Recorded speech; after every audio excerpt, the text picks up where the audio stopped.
Maman a annoncé qu'elle était enceinte pour la 7e fois, mais j'en avais fini d'élever ses sbires. J'ai donc déménagé, mais elle a appelé la police contre moi. Quand je raconte mon enfance aux gens, je commence toujours par le bon côté, ces 6 premières années, passées chez mes grands-parents. Mes parents étaient essentiellement des enfants eux-mêmes, quand ils m'ont eu. Maman avait 19 ans, papa en avait 20. Une planification familiale digne d'Einstein, vraiment. Comme des adolescents au salaire minimum ne peuvent pas se permettre leur propre logement, nous nous sommes incrustés chez mes grands-parents maternels. Et ces premières années, légitimement, ont été les meilleures de mon enfance. Mon grand-père, appelons-le papy, était un mécanicien de la vieille école qui m'a tout appris, de la vidange d'huile au recablage des prises. Cet homme pouvait tout réparer avec du ruban adhésif et de la détermination. Son atelier dans le garage était, en gros, mon paradis d'enfance, des outils organisés, de vrais établis, et des projets qui avaient un sens. Ma grand-mère, Nana, était une sorte de Martha Stewart, mais avec une vraie chaleur humaine. Sa maison était impeccable, tout était fait maison, et elle ne m'a jamais, pas une seule fois, fait sentir comme un fardeau. Sa cuisine sentait toujours comme si quelque chose d'incroyable était en train de se passer, avec des biscuits frais qui refroidissaient sur le comptoir. Ce qui a vraiment rendu ces années spéciales, c'était la façon dont mes grands-parents me traitaient, comme si j'avais de l'importance. Quand je passais une mauvaise journée à l'école, Nana me préparait un chocolat chaud et écoutait vraiment ce qui s'était passé. Quand j'étais excité par quelque chose que j'avais appris, papy laissait tomber tout ce qu'il faisait, et me donnait toute son attention. Il assistait à chaque événement scolaire, se souvenait de ce qui m'intéressait, et me faisait sentir qu'être leur petite fille était une chose dont ils étaient fiers. Pendant ce temps, mes parents traitaient la maison comme un hôtel gratuit avec service en chambre. Ils rentraient à 2 heures du matin, de n'importe quelle fête où ils avaient été, dormaient jusqu'à midi, puis se plaignaient d'être stressés par les responsabilités d'adultes. Mon père s'étalait sur le canapé à jouer aux jeux vidéo, pendant que papy essayait de lui apprendre à changer un pneu ou à réparer un robinet qui fuyait. « C'est à ça que sert chipote », disait mon père, sans jamais lever les yeux de sa manette. « Et que se passera-t-il quand tu ne pourras plus te le permettre ?» demandait papy. « Je verrai bien quand ça arrivera. » C'était l'approche de mon père pour tout, voire plus tard, laisser quelqu'un d'autre s'en occuper, éviter les responsabilités jusqu'à ce qu'elles deviennent inévitables. Quand je suis entré en première année de primaire, mes parents ont annoncé qu'ils étaient prêts pour l'indépendance. Ils avaient trouvé une maison de location délabrée de l'autre côté de la ville, et nous allions déménager. La grande raison de cet élan soudain de maturité ? Maman était de nouveau enceinte. En fait, j'étais excité. J'allais enfin avoir un petit frère ou une petite sœur, et nous aurions notre propre maison. Mon Dieu, si je pouvais remonter le temps et remettre les idées en place à la petite fille de 6 ans que j'étais, je le ferais. La maison était une régression à tous les niveaux. Fini l'atelier de papy où j'apprenais à utiliser des outils. Fini la cuisine de Nana, juste n'importe quelle saleté surgelée que mes parents pouvaient réchauffer au micro-ondes. L'endroit était une location exiguë de 3 chambres, avec des murs fins, des planchers qui craquaient, et une cuisine où tenaient à peine 2 personnes. Mes parents, eux, agissaient comme s'ils avaient emménagé dans un manoir. « Regarde, on a notre propre maison », disait ma mère. Quand mon frère est né, je vais l'appeler le hurleur, parce que ce gamin avait des poumons comme une sirène de pompier. Mes parents ont commencé à me regarder comme si j'étais leur assistante personnelle. La progression a été graduelle, mais implacable. Ça a commencé par de petites demandes. « Et ma grande, tu peux m'attraper une couche pendant que je finis cette émission ? Fais taire ton frère. On essaie d'avoir une conversation. » J'avais 7 ans. 7. Mais apparemment, cela me qualifiait pour des tâches de garde d'enfants, dans leur esprit. Au cours des 10 années suivantes, mes parents ont décidé de peupler leur propre garderie personnelle. 5 autres enfants ont rejoint notre foyer, chacun ajoutant à la folie ambiante. Laissez-moi vous présenter la troupe de personnages qui a transformé ma vie en jeu d'horreur et de survie. Le hurleur, le premier-né, portait toujours bien son nom à 9 ans. Ce gamin pouvait atteindre des niveaux de décibels qui violaient probablement les réglementations sur le bruit. Il a découvert que crier attirait rapidement l'attention, c'est donc devenu sa méthode de communication par défaut. Le destructeur, l'enfant numéro 3, a gagné son surnom en cassant tout ce qu'il touchait. Ce casque de jeu pour lequel j'avais économisé. Son chef-d'œuvre. Ce gamin avait des mains d'équipe de démolition, et le contrôle de ses impulsions d'un bambin sous l'effet du sucre. Il a 7 ans maintenant. La cracheuse, l'enfant numéro 4, était cette petite princesse qui transformait les repas en roulettes russes. On ne savait jamais quelle assiette avait été contaminée. Elle prenait une bouchée de son sandwich, la recrachait sur le pain, puis l'offrait à quelqu'un d'autre comme si elle était généreuse. Elle a 6 ans. La tornade, l'enfant numéro 5, pouvait transformer une chambre propre en zone sinistrée en moins de 5 minutes. Je jure que ce gamin défiait les lois de la physique, avec la vitesse à laquelle il pouvait créer le chaos. Il a 4 ans. Le velcro, l'enfant numéro 6, était le pot de colle qui ne pouvait pas fonctionner sans être attaché à quelqu'un. Devinez qui était généralement ce quelqu'un? Alerte spoiler, pas nos parents. Il a 3 ans. L'ouragan, le bébé, était tout juste sorti du four et honorait déjà la tradition familiale de rendre la vie des autres plus difficile. Elle a 2 ans maintenant. Chaque nouvelle addition signifiait plus de responsabilités qui m'étaient imposées. La logique de mes parents, tu es si doué avec les enfants. Traduction, nous sommes trop paresseux pour être parents, alors c'est ton travail maintenant. La transformation de grande sœur serviable en nounou non rémunérée ne s'est pas faite du jour au lendemain. C'était une leçon de maître en érosion progressive des limites, qui rendrait fier un chef de secte. Avec le recul, je vois la manière calculée dont mes parents ont normalisé cette folie. Ça a commencé par des demandes apparemment raisonnables, quand j'avais 8 ans. Peux-tu surveiller le hurleur pendant 10 minutes, le temps que je prenne une douche, est devenu peux-tu garder un œil sur lui pendant que je vais faire une course, ce qui a évolué en je serai de retour dans quelques heures. Tu sais quoi faire. À l'âge de 10 ans, des week-ends entiers disparaissaient en service de garde d'enfants. Mes parents annonçaient leur plan comme si j'étais leur employé recevant son planning. Nous allons dîner dehors samedi soir, puis nous prendrons probablement un verre avec des amis. Les enfants doivent être au lit à 20h. Je me souviens d'un samedi particulièrement exaspérant, où mon ami Jack a appelé pour savoir si je voulais aller à la salle d'arcade. J'ai dû lui dire que je ne pouvais pas, parce que je faisais du babysitting. Pas que j'aidais, pas que je les surveillais pendant 1 heure. Du babysitting à plein temps, pour 5 enfants de moins de 10 ans. Pourquoi tes parents ne peuvent-ils pas garder leurs propres enfants, a demandé Jack, avec l'innocence de quelqu'un issu d'une famille fonctionnelle. Bonne question, Jack. Sacrée bonne question. Quand j'en ai parlé à ma mère, sa réponse fut un chef-d'œuvre de manipulation psychologique. D'autres enfants seraient reconnaissants qu'on leur fasse confiance avec des responsabilités aussi importantes. Peut-être devrais-tu apprécier à quel point nous croyons en toi. Le chantage affectif est devenu une forme d'art. Toute résistance était accueillie par des accusations d'égoïsme, d'ingratitude, ou de manque d'intérêt pour la famille. Ils instrumentalisaient les émotions de mes frères et sœurs contre moi.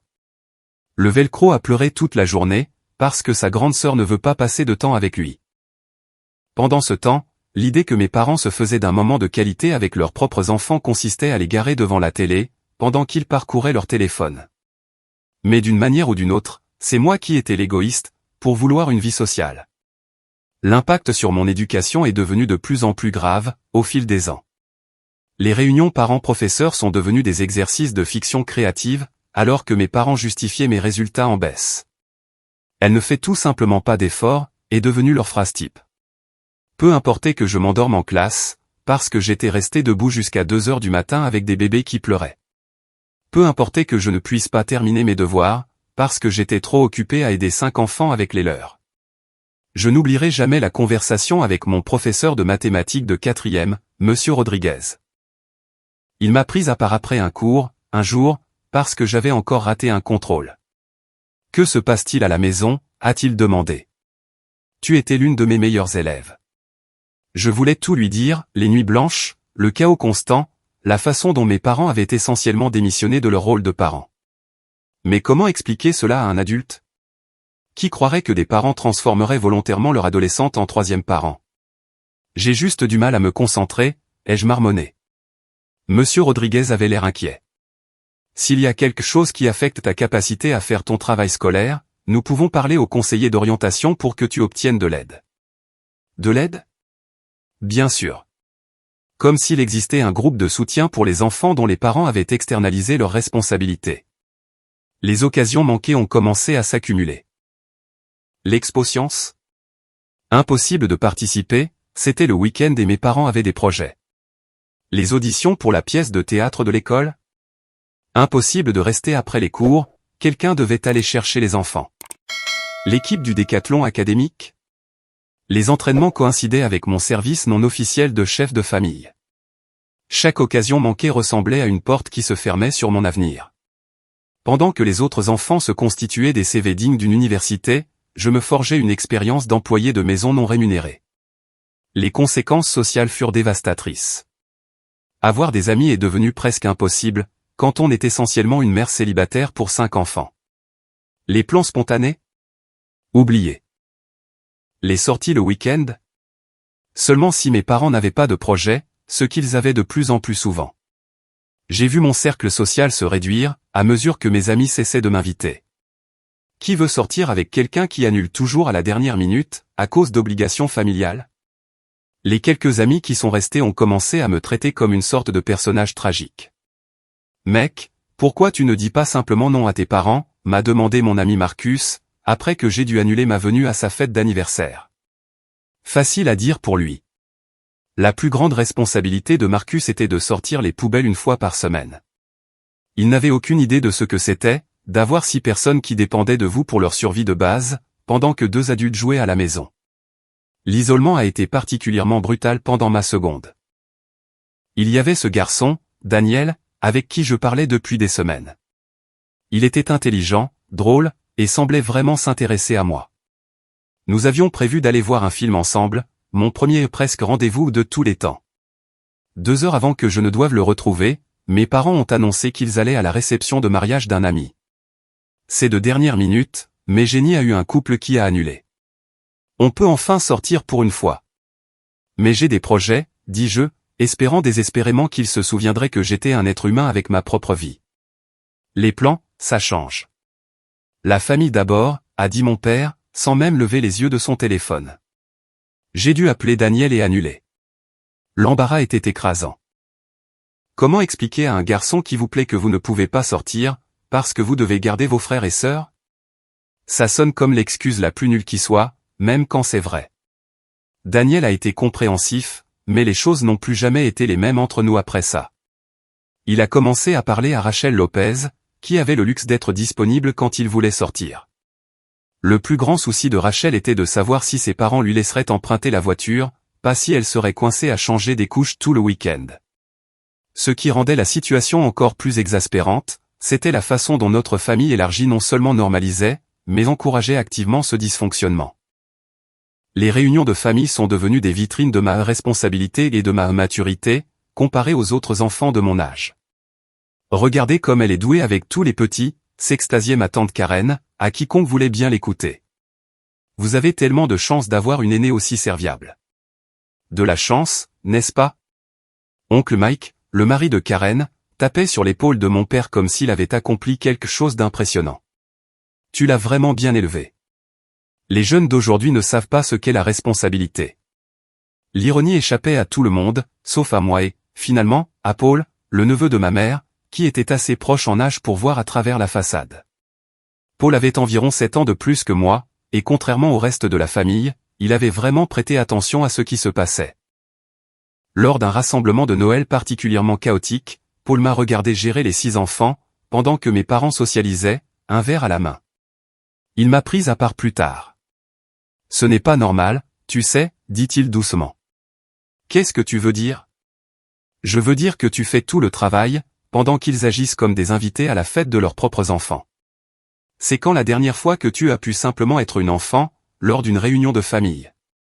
Je ne m'en souvenais pas. À chaque événement familial, j'étais automatiquement assigné à la surveillance des enfants, pendant que mes parents s'amusaient. C'était devenu si normal que j'avais cessé de le remettre en question. Paul a commencé à prêter plus d'attention après cette conversation. Il remarquait quand je disparaissais pendant les réunions de famille pour changer des couches ou séparer des bagarres. Il me voyait m'endormir sur le canapé, parce que j'étais resté éveillé toute la nuit avec celui qui traversait une phase de régression du sommeil. Plus important encore, il a commencé à le dénoncer. Où sont leurs parents, demandait-il à voix haute lorsque le chaos éclatait, et que je me déplaçais automatiquement pour le gérer. Elle maîtrise la situation, disait ma mère d'un ton dédaigneux. Ce n'est pas la question. Ce ne sont pas ses enfants. La famille devenait mal à l'aise quand Paul soulignait l'évidence. Cela perturbait leur récit soigneusement construit, selon lequel il s'agissait simplement d'une dynamique familiale normale. Il y a eu plusieurs moments, au fil des ans, où j'ai presque complètement craqué. Des moments où le poids des responsabilités que je n'avais jamais demandées est devenu trop lourd à porter. L'un des pires fut pendant ma première, quand l'ouragan avait environ 8 mois. J'étais resté éveillé pendant 2 nuits consécutives, car elle avait une sorte de gastro-entérite et n'arrêtait pas de pleurer. J'étais plus qu'épuisé, fonctionnant avec peut-être 6 heures de sommeil au total sur ces 2 jours. J'avais un énorme contrôle de chimie ce vendredi-là, un contrôle qui pouvait sérieusement impacter ma note dans une matière dont j'avais besoin pour les prérequis universitaires.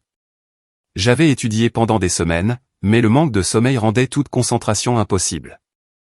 Le jeudi soir, l'ouragan faisait une autre crise. Rien ne fonctionnait. J'ai essayé de la nourrir, de la changer, de la bercer, de faire le tour de la maison. La porte de la chambre de mes parents était fermée, et je pouvais entendre la télévision. Ils étaient réveillés, ils n'aidaient juste pas. Vers 1 heure du matin, j'ai finalement craqué. Je me suis assise par terre dans ma chambre, tenant ce bébé hurlant, et j'ai juste commencé à pleurer moi-même. J'avais 17 ans, et j'avais l'impression que ma vie disparaissait dans ce trou noir de responsabilité des autres. C'est alors que mon père est apparu dans l'encadrement de la porte, l'air agacé. « Qu'est-ce qui ne va pas avec toi ?» a-t-il demandé. « Je n'en peux plus, dis-je. J'ai un contrôle demain, et je n'ai pas dormi depuis 3 jours. » « Bienvenue dans la parentalité, dit-il avec un sourire narquois. C'est un bon entraînement pour quand tu auras tes propres enfants. Un entraînement ? Comme si je m'étais porté volontaire pour ce stage en parentalité ? Ce n'est pas ma fille, dis-je. Son visage s'est assombri. C'est ta sœur. La famille prend soin de la famille. Alors pourquoi ne prends-tu pas soin d'elle ? Je travaille toute la journée. J'ai besoin de dormir. Je vais à l'école toute la journée, j'ai des devoirs et un travail. Quand est-ce que je dors, moi ? Tu trouveras bien une solution. Tu le fais toujours. Et voilà. Le problème fondamental de la logique de ma famille. Parce que j'avais été forcé de trouver des solutions tant de fois, ils supposaient que je le ferais toujours. Ma compétence était devenue une prison. J'ai raté ce contrôle de chimie. Pas juste raté, je me suis complètement planté. Le manque de sommeil m'a empêché de me souvenir de tout ce que j'avais étudié. Quand j'ai essayé d'expliquer à mon professeur ce qui s'était passé, on aurait dit que je cherchais des excuses. Les responsabilités familiales sont importantes, a dit Madame Chen avec sympathie, mais vous devez trouver un équilibre. Peut-être pourriez-vous demander de l'aide à vos parents, pour mieux gérer votre temps. Demander de l'aide à mes parents. Si seulement c'était aussi simple. En terminale, l'impact sur mon avenir devenait indéniable. Ma moyenne générale était tombée à 2,8, et mes résultats au SAT reflétaient des mois de préparation interrompus par des urgences de garde d'enfants. La conseillère d'orientation m'a convoqué pour un entretien sur les candidatures universitaires. Vos notes ne correspondent pas vraiment à votre potentiel, a dit Madame Patterson en regardant mon relevé de notes. Que s'est-il passé entre la seconde et la première ? Comment expliquer que vos notes ont chuté, parce que vous êtes devenue infirmière de nuit pour un nourrisson ? Que votre temps d'étude a disparu, parce que vous aidiez 5 enfants à faire leurs devoirs tous les soirs, pendant que vos parents regardaient Netflix ? J'ai juste eu quelques problèmes familiaux, dis-je. Eh bien, avec ces notes, vos options universitaires sont limitées. Le collège communautaire pourrait être un bon point de départ, pour un transfert plus tard. Le collège communautaire ? J'avais autrefois rêvé d'aller dans une université de 4 ans, peut-être pour étudier l'ingénierie, comme papy m'y avait toujours encouragé. Maintenant, j'envisageais de tout recommencer au collège communautaire, parce que j'avais passé mes années de lycée à élever des enfants qui n'étaient pas les miens. L'ironie cruelle, c'est que mes parents étaient en fait fiers de ma maturité et de ma responsabilité. Ils se vantaient auprès d'autres parents de mon indépendance et de mes capacités, sans jamais reconnaître qu'ils m'avaient volé mon adolescence pour créer cette maturité.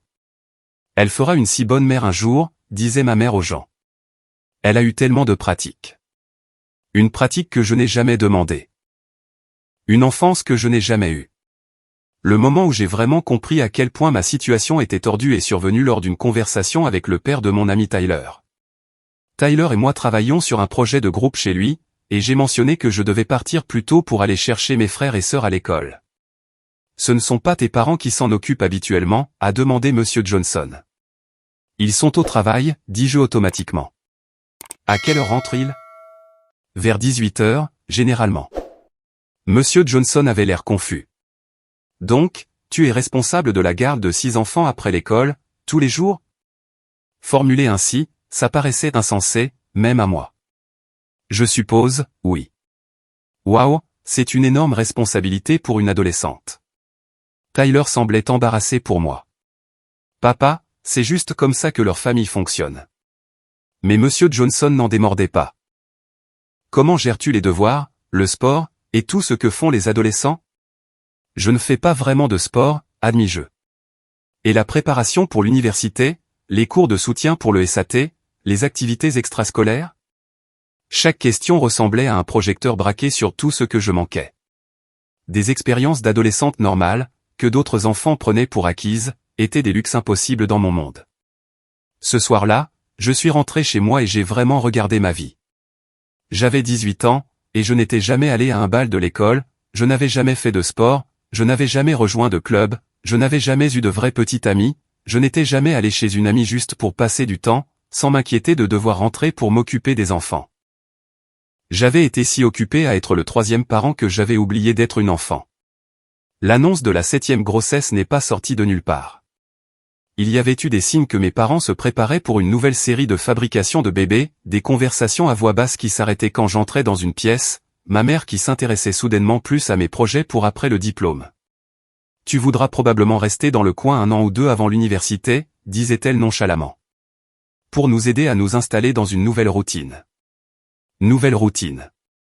Code pour « Nous avons besoin que tu élèves ce bébé aussi ». Quand ils ont finalement fait l'annonce lors de cette réunion de famille, les expressions sur les visages de mes frères et sœurs disaient tout. Même eux comprenaient qu'un autre bébé signifiait plus de chaos, plus de bruit, plus de compétition pour une attention déjà trop dispersée.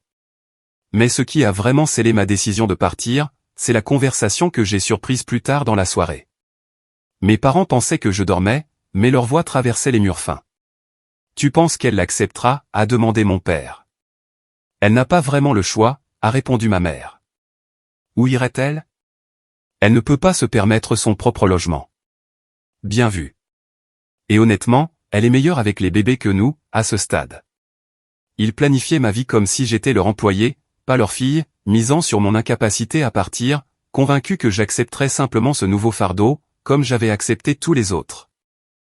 C'est à ce moment-là que j'ai su que je devais partir. À l'âge de 16 ans, mes parents ont pris une décision qui fait encore monter ma tension artérielle. Quand l'ouragan est né, au lieu de mettre le berceau dans leur chambre comme des gens normaux, ils l'ont mis dans la mienne. Leur justification, tu es si doué avec les bébés, et nous avons vraiment besoin de dormir pour le travail. Donc, à 16 ans, je suis devenu une mère célibataire pour ma sœur en bas âge, les biberons de 2 heures du matin, les changements de couche, la gestion des coliques, les allers-retours dans la chambre pendant des heures pour essayer de la rendormir, tout en essayant de maintenir des notes décentes et de ne pas ressembler à un figurant de The Walking Dead à l'école. L'aménagement de ma chambre était essentiellement une nurserie qui contenait mon lit. Un berceau contre un mur, une table allongée là où se trouvait mon bureau, des biberons et des fournitures pour bébé recouvrant chaque surface. Mon ordinateur a été déplacé dans un coin où je pouvais à peine l'utiliser, et oublier toute intimité. Le manque de sommeil était brutal. Mes notes ont commencé à chuter. Comment aurait-elle pu faire autrement? Je suis passé d'une élève avec une solide moyenne de B+ à une moyenne de C à peine maintenue. Quand ma conseillère d'orientation a appelé à la maison à propos de ma moyenne en baisse, la réponse de ma mère a été classique. Oh, elle traverse juste une phase de rébellion. Vous savez comment sont les adolescents. Elle reste éveillée trop tard à jouer aux jeux vidéo. Des jeux vidéo, bien sûr. Parce que j'avais tellement de temps libre. Le mois dernier, mes parents ont décidé de lâcher leur bombe atomique lors d'une réunion de famille. Nous avons une nouvelle excitante, a annoncé ma mère comme si elle révélait les numéros gagnants du loto. Je le savais. Je savais juste ce qui allait arriver. Nous allons avoir un autre bébé. Numéro 8. La pièce a commencé à tourner. Ils ne me le disaient même pas en tant que leur fille. La façon dont mon père l'a formulé a rendu tout limpide. Nous allons avoir besoin d'aide supplémentaire quand le bébé arrivera. Heureusement que tu as 18 ans maintenant, comme ça tu pourras prendre plus de responsabilités, sans aucun problème juridique. problème juridique. Ils avaient réellement pensé aux implications légales de leur opération de travail des enfants. C'est à ce moment-là que quelque chose en moi a tout simplement craqué. J'en avais fini. Complètement, totalement fini. Je me suis excusé, je suis allé dans ma chambre et j'ai appelé papy. Papy, ils ont fait une autre erreur. J'ai besoin d'aide. Est-ce que je peux venir vivre avec vous, s'il te plaît? Le silence a duré peut-être 3 secondes avant qu'il n'explose. Pas contre moi, contre la situation. Ces idiots ont un autre enfant? Bon sang, qu'est-ce qui ne va pas chez eux? Je n'avais jamais entendu papy jurer auparavant. C'est là que j'ai su qu'il en avait autant marre de mes parents que moi. Prends tes affaires essentielles. On vient te chercher tout de suite. Papy et Nana sont arrivés en 30 minutes, et je suis parti. Je n'avais jamais vu mes grands-parents aussi en colère. L'expression sur le visage de mes parents quand ils ont réalisé que je partais était un choc pur. Pas de tristesse de voir leur fille déménager. Ils paniquaient déjà à l'idée de savoir qui allait gérer leurs responsabilités. « Tu ne peux pas simplement partir », a crié ma mère, comme si je rompais une sorte de contrat. « Regarde-moi faire », dis-je en passant devant elle avec mon sac de sport.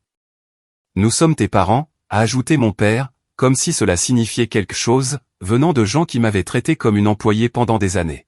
« Non », dis-je en m'arrêtant à la porte. « Vous êtes les gens qui m'ont mis au monde. Il y a une différence. » En partant, je pouvais voir mes parents debout sur le seuil avec les enfants, le chaos éclatant derrière eux, ayant enfin un avant-goût de ce à quoi ressemblait leur vie sans leur babysitter non rémunéré.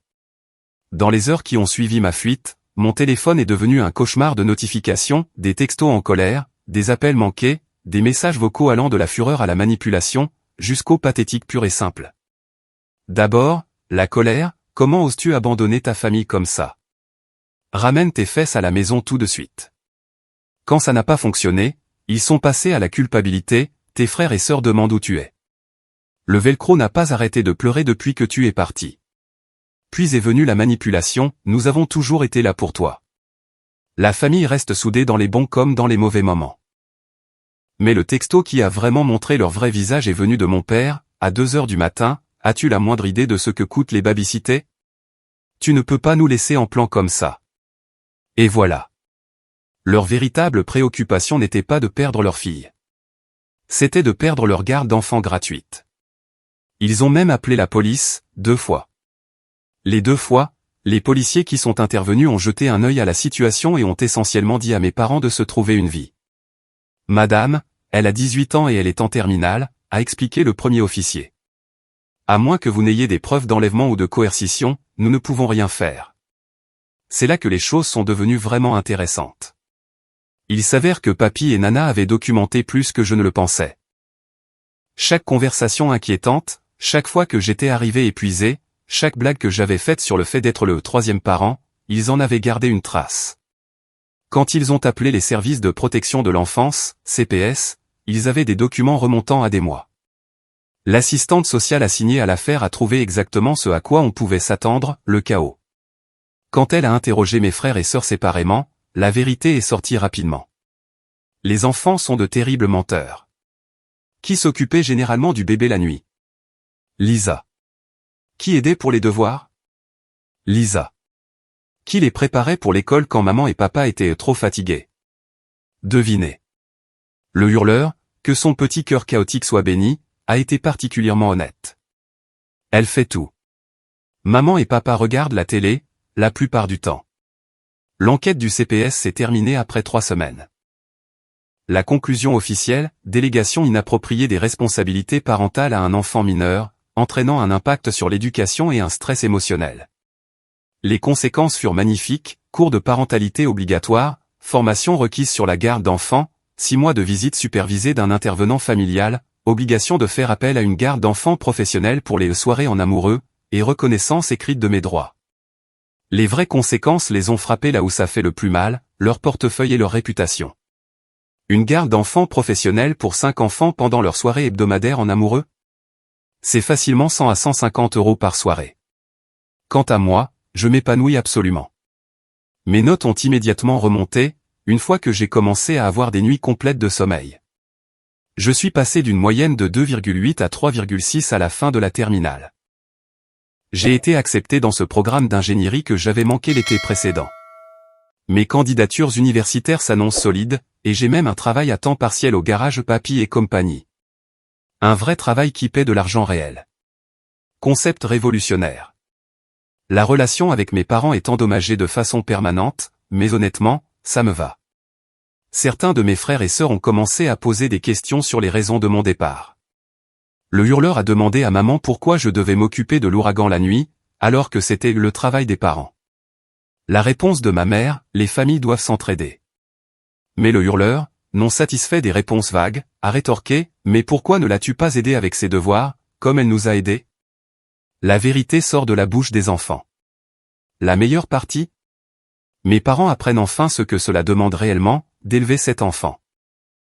Lors d'une réunion de famille, quand quelqu'un a posé une question sur les coûts de la garde d'enfants, la réponse de mon cousin Paul a été parfaite, bienvenue au coût réel de la parentalité. La plupart des gens y pensent avant d'avoir cet enfant. Avec le recul, je réalise que cette histoire ne parle pas seulement de fuir une situation familiale toxique. Elle parle de reconnaître quand on est exploité, et d'avoir le courage de se défendre, même lorsque les personnes qui vous exploitent sont censées vous aimer et vous protéger.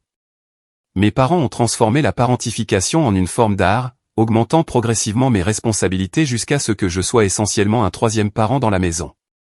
Ils le justifiaient en disant que cela forgeait le caractère et la responsabilité familiale. Mais la réalité, c'est qu'ils étaient trop paresseux et égoïstes pour élever leurs propres enfants.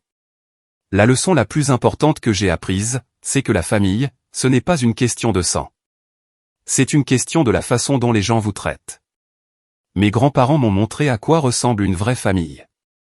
Le soutien, les encouragements, et un amour inconditionnel qui ne vient pas avec des conditions. Ils ont investi dans mon avenir, au lieu d'exploiter mon présent. Maintenant, alors que je me prépare pour l'université et ma vraie vie d'adulte, je suis reconnaissante de cette expérience, d'une manière étrange. Elle m'a appris la responsabilité, bien sûr, mais plus important encore, elle m'a appris ma propre valeur. J'ai appris que je mérite d'être traité avec respect, que mon éducation et mon avenir comptent, et que je ne dois ma vie à personne, simplement parce qu'ils m'ont mis au monde. Mon histoire a une fin heureuse parce que j'avais des défenseurs en mes grands-parents et mon cousin Paul. Tout le monde dans des situations similaires n'a pas cette chance. Si vous lisez ceci et que vous vous reconnaissez dans mon histoire, sachez que ce qui vous arrive n'est pas normal. Ce n'est pas de votre faute, et vous méritez mieux.